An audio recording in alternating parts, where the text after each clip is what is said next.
and we have to make sure that everybody actually gets a fair share.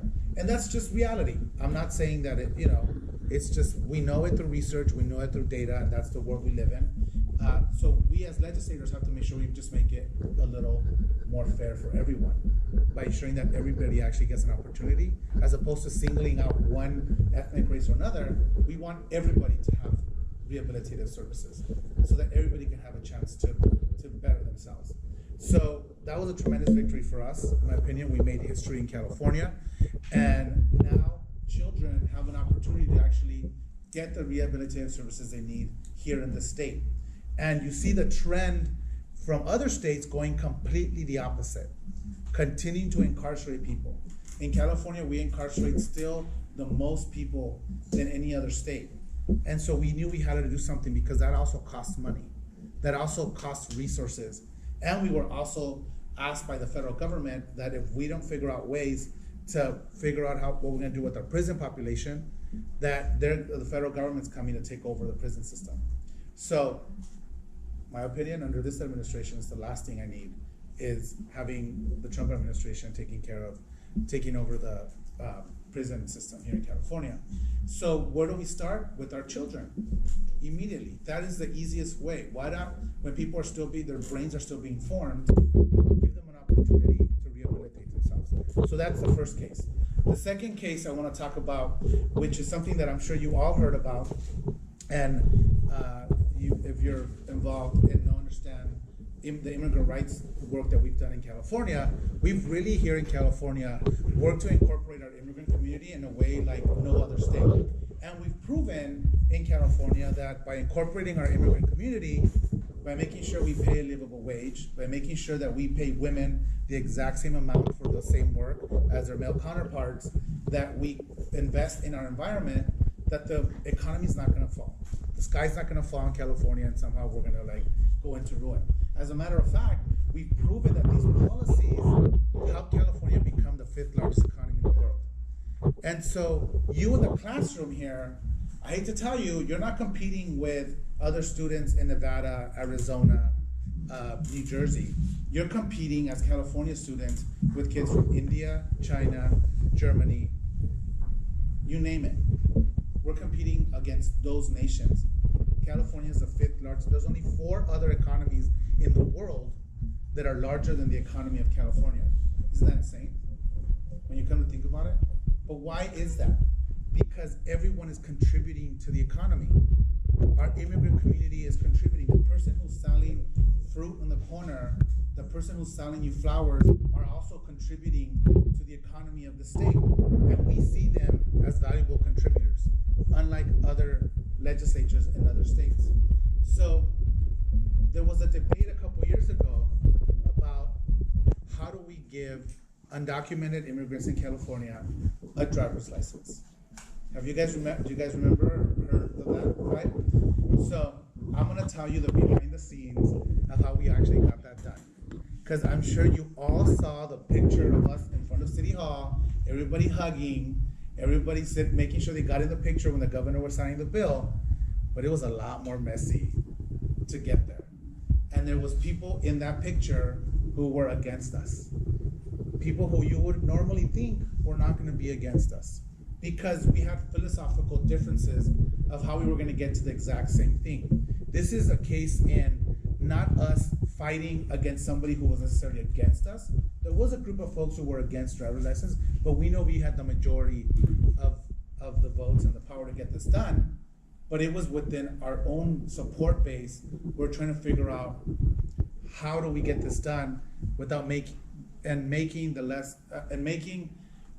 less harm for people. And this is also a classic case of groupthink, I would say, when community organizers, leaders, organizational leaders, we get caught up in our own battle and our own intelligentsia. So it's like the community organizing community, the legislators, and completely detached from the actual people we're trying to help, right? So we had this debate about driver's license. And the issue was, it really came down to, so I'm a horrible drawer, just FYI. So this is the picture here. and how's your address, this is California, and here in your license, there's a little, so some licenses in the state would say, okay, you're gonna get a driver's license in Nevada, but it's gonna have a red line here that says not eligible to vote or whatever. So other states did another one that had the picture here, and it had a complete different mark here, just saying you were not a US citizen. So the worry about creating different marks for different licenses, can you tell me what would be some of the problems that we would have with licenses that have really big differences between citizens and non-citizens? You don't think of, what can you think of would go wrong if we had two sets of licenses? Just think about you're driving, you're probably if you're undocumented and you have a license that has a big red line across it. Go ahead. That's kind of like reinforcing segregation, and sometimes people don't seem like they're immigrants, but then if you're marking them or you're labeling them, then it's a lot more obvious, and then discrimination. That's a great point. That was one of the worries. Anybody else? Think about when you're driving. Go ahead. It makes it easier for them to get deported. Yes, or to get identified as undocumented immigrants, right? What happens when you get stopped? Is the conversation always nice with the police officer? How about if that police officer doesn't respect what the state has done to allow immigrants to get driver's license? What can go wrong? Would the cop be nicer to the person or meaner or have a different experience than somebody?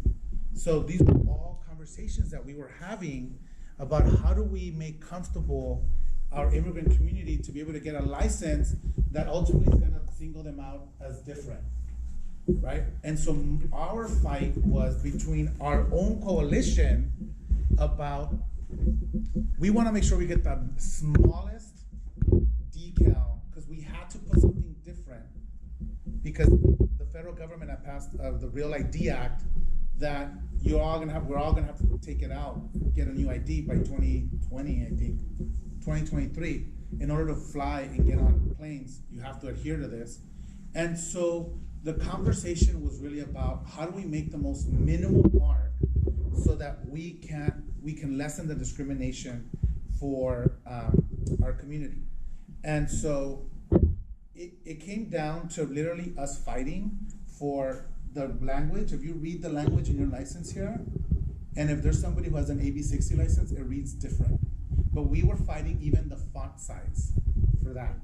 We were fighting for the size of the information that was gonna be here as well. That's how minuscule we got.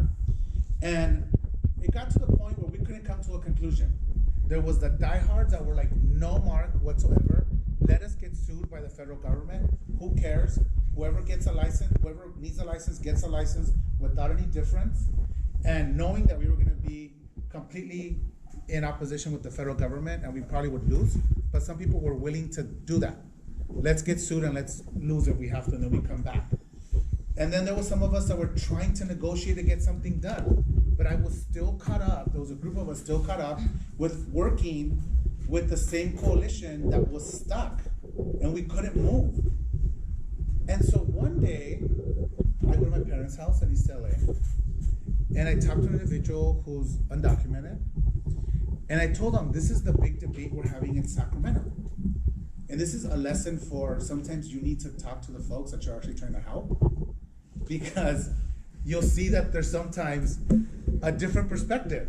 Because you get caught up in like, oh, I'm the legislator, I'm the progressive, I gotta, fight, this is a good fight we need to have. But yet we fail to talk to people who are actually living through this experience. So I talked to somebody, to an individual, and he says, I don't care. I'm scared every morning to take my kids to school with the fear that I'm gonna lose my car. If I lose my car, I lose an opportunity to go to work, to buy groceries, and this is the only thing I have to be able to keep my family together. He literally said, put horns on me, give me a pitchfork, and call me the devil. I don't care. I need a driver's license. And that was like a blow to the face, like, whoa. This is the reality. While we're over here arguing this, and these little fonts and stuff. People are really hurting, and people really need an opportunity to be able to drive, to take their kids to school, and not get their car impounded, which was happening. So you saw that police, I don't know if you remember this, or your family members, but there was police officers who were doing checkpoints and literally just taking your car because you didn't have a license, leaving you on the street. So this was happening while we're over here fighting like a mark. So what we did as a group of senators, and by the way, at the time the assembly leadership had said, we're not moving the bill. We're gonna just continue to work on this next year because we can't reach agreement. We don't know what's happening at the federal level. And so the bill, the bill was on the Senate side where we were at. So it was a group of 6 Latino senators, and we got together and say, look, this is what's happening on the ground. People need a license now. They're not gonna be able to wait another year. And so we got in a room, we decided that we were gonna do a small little mark